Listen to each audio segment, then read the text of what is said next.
কৃত্রিম বুদ্ধিমত্তা মানে এআই এই শব্দটা এখন সবখানে। ফেসবুক খুললেই এআই, খবরের কাগজ, বন্ধুদের আড্ডা, মানে সব আলোচনার সেন্টারে এখন একটাই টপিক। তো চলুন দেখি, এই যে এত হাইপ, এর পেছনের আসল ব্যাপারটা কি। প্রশ্নটা কিন্তু খুবই সহজ, তাই না? কিন্তু এর উত্তরটা মোটেও অতটা সোজা না। আচ্ছা, এআই কি .com বাবল বা ক্রিপ্টোর মতো আরেকটা হুজুগ, যা আর কিছুদিন পরেই হয়তো মিলিয়ে যাবে? নাকি আমরা সবাই মিলে প্রযুক্তির ইতিহাসে একটা বিশাল বিপ্লবের একদম দোরগোড়ায় দাঁড়িয়ে আছি? আসুন একটু গভীরে গিয়ে এর উত্তরটা খোঁজার চেষ্টা করা যাক। আসলে এই মুহূর্তটাকে ঠিকভাবে বুঝতে হলে আমাদের টেক অ্যানালিস্ট বেনেডিক্ট ইভান্সের একটা দারুণ তত্ত্বের সাহায্য নিতে হবে।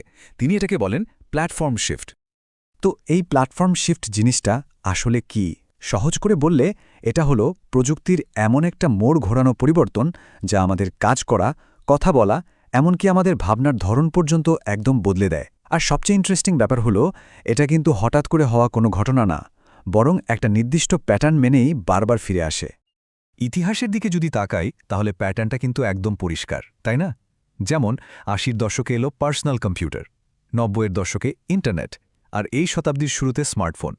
আর প্রতিবারই দেখা গেছে বাজারের পুরনো প্লেয়াররা নতুনদের কাছে চ্যালেঞ্জের মুখে পড়েছে। ভাবুন তো, পিসি যুগের রাজা ছিল মাইক্রোসফট, কিন্তু স্মার্টফোন বিপ্লবের সময় অ্যাপল আর গুগলের কাছে তারা কিন্তু অনেকটাই পিছিয়ে পড়েছিল। আর এখন মনে হচ্ছে সেই পরিবর্তনের ঘণ্টাটা বাজাচ্ছে এআই। ইতিহাসের তত্ত্ব তো বোঝা গেল, কিন্তু এখন এই মুহূর্তে ঠিক কি ঘটছে? এই যে এআই বিপ্লবের কথা বলা হচ্ছে, এর পেছনের আসল চালিকা শক্তিটা কি? উত্তরটা আসলে একটাই, টাকা। আর এটা কিন্তু কোনো ছোটখাটো বাজি না। বিশ্বের সবচেয়ে বড় বড় টেক জায়েন্টরা তাদের সবকিছু নিয়ে এই খেলায় নেমেছে। মানে তাদের জন্য এটা এখন একটা অস্তিত্ব রক্ষার লড়াই। অঙ্কটা একবার ভাবুন, $400 বিলিয়নেরও বেশি। গুগল, মেটা, মাইক্রোসফটের মতো কোম্পানিগুলো শুধু এআইয়ের ইনফ্রাস্ট্রাকচার বানাতেই এই বিশাল টাকাটা ঢালছে। এটাকে তো আর শুধু হুজুগ বলে উড়িয়ে দেওয়া যায় না, তাই না? আচ্ছা, এত টাকা খরচ করার পেছনের কারণটা কি? একটাই শব্দে বললে, ভয়। ভয়টা হলো এই নতুন টেকনোলজির দৌড়ে যদি তারা এক মুহূর্তের জন্য পিছিয়ে পড়ে, তাহলে হয়তো চিরদিনের জন্য হারিয়ে যাবে। তাই অতিরিক্ত খরচ করাটা তাদের কাছে অনেক ছোট একটা ঝুঁকি বলে মনে হচ্ছে। এই ভয়টার একটা বেশ চালু নামও আছে, ফোমো বা ফিয়ার অফ মিসিং আউট, মানে বাদ পড়ে যাওয়ার ভয়। আর এই ফোমোর কারণেই কিন্তু এনভিডিয়ার মতো কোম্পানির চিপ কেনার জন্য রীতিমতো কাড়াকাড়ি পড়ে গেছে, কারণ কেউই এই বিপ্লবের ট্রেন্ডটা মিস করতে চায় না।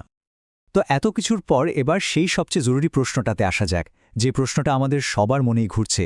এই যে প্রযুক্তি, এটা আমাদের প্রতিদিনের জীবনে, বিশেষ করে আমাদের চাকরির ওপর ঠিক কী প্রভাব ফেলতে চলেছে? ভয় পাওয়ার আগে চলুন ব্যাপারটাকে একটু অন্যভাবে ভাবা যাক। ধরুন হঠাৎ করে আমাদের হাতে যেন হাজার হাজার ইন্টার্ন চলে এসেছে, মানে এমন শিক্ষানবিশ যারা কোনো ক্লান্তি ছাড়াই আমাদের ছোটখাটো কাজগুলো করে দিতে একদম রেডি। ব্যাপারটা আসলে খুব সহজ। এই এআই ইন্টার্নরা হয়তো খুব তাড়াতাড়ি আর অনেক কম খরচে কাজ করে দিতে পারে, কিন্তু ওদের একটা বড় দুর্বলতা হলো ওরা ভুল করতে পারে। আর ঠিক এইখানেই কিন্তু একজন মানুষের ভূমিকাটা সবচেয়ে গুরুত্বপূর্ণ হয়ে ওঠে। একজন এক্সপার্ট সেই কাজটা তত্ত্বাবধান করেন, ভুলগুলো শুধরে দেন, আর সবচেয়ে বড় কথা, পুরো কাজটায় বিশ্বাসযোগ্যতা আর স্ট্র্যাটেজি যোগ করেন। আর এর প্রভাব কিন্তু ভবিষ্যতের কোনো ব্যাপার নয়, এটা এখনই ঘটছে। কোডাররা এখন এআইয়ের সাহায্যে আগের চেয়ে অনেক দ্রুত কোড লিখছে। মার্কেটাররা চোখের পলকে নতুন নতুন ক্যাম্পেইনের আইডিয়া তৈরি করে ফেলছে।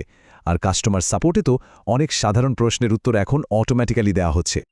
এটা সত্যি যে কিছু কাজ হয়তো হারিয়ে যাবে, যেমন ধরুন অটোমেটিক লিফট আসার পর লিফট অপারেটরের চাকরিটা আর দরকারই ছিল না। কিন্তু ইতিহাস আমাদের এটাও দেখিয়েছে যে প্রত্যেকটা প্রযুক্তিগত পরিবর্তনের সাথে সাথে এমন সব নতুন নতুন কাজের সুযোগ তৈরি হয় যা আমরা আগে হয়তো কল্পনাও করতে পারতাম না। চলুন এবার একটু ভবিষ্যতের দিকে তাকাই। এমন একটা সময়ের কথা ভাবা যাক যখন এআই প্রায় বিনামূল্যে অফুরন্ত কন্টেন্ট বা তথ্য তৈরি করতে পারবে। তখন কোন জিনিসটা মূল্যবান হয়ে উঠবে, কোনটার দাম বাড়বে? এটা অর্থনীতির একটা খুব সাধারণ নিয়ম, তাই না? যখন কোনো কিছু খুব বেশি সহজলভ্য হয়ে যায় তখন সেটার আর তেমন কদর থাকে না। তাহলে মূল্যর ফোকাসটা কোথায় সরে যাবে? দুর্লভ জিনিসটা ঠিক কী হবে? উত্তরটা হলো মানবীয় গুণাবলী। যখন তথ্যের কোনো অভাব থাকবে না, তখন মানুষ খুঁজবে বিশ্বাস। তারা খুঁজবে এমন ব্র্যান্ড যাকে ভরসা করা যায়, এমন গল্প যা মন ছুঁয়ে যায়, আর খুঁজবে আসল, অকৃত্রিম মানবিক ছোঁয়া। এই জিনিসগুলোই হয়ে উঠবে ভবিষ্যতের সবচেয়ে দামি মুদ্রা। তাহলে এই পুরো আলোচনার পর আমরা ঠিক কোন সিদ্ধান্তে আসতে পারি? এআই কি সত্যিই আমাদের ভবিষ্যৎকে একদম নতুন করে গড়তে চলেছে? সমস্ত প্রমাণ আর বিশ্লেষণ কিন্তু একটাই দিকে ইঙ্গিত করছে। এআই কোনো সাময়িক হুজুগ বা টেক বাবুল নয়। এটা ইন্টারনেটের মতোই একটা অনিবার্য বাস্তবতা, যা আমাদের ভবিষ্যতের সাথে ওতপ্রোতভাবে জড়িয়ে যেতে চলেছে। সুতরাং প্রশ্নটা আর এআই আসবে কি না সেটা নয়। আসল প্রশ্ন হল, এই যে নতুন ঢেউটা আসছে, এটার জন্য আমরা কতটা প্রস্তুত? এর সাথে খাপ খাইয়ে নিতে আমাদের ঠিক কি করতে হবে? এখন ভাবার বিষয় একটাই, এই নতুন বাস্তবতার সাথে আমরা নিজেদের কিভাবে মানিয়ে নেব।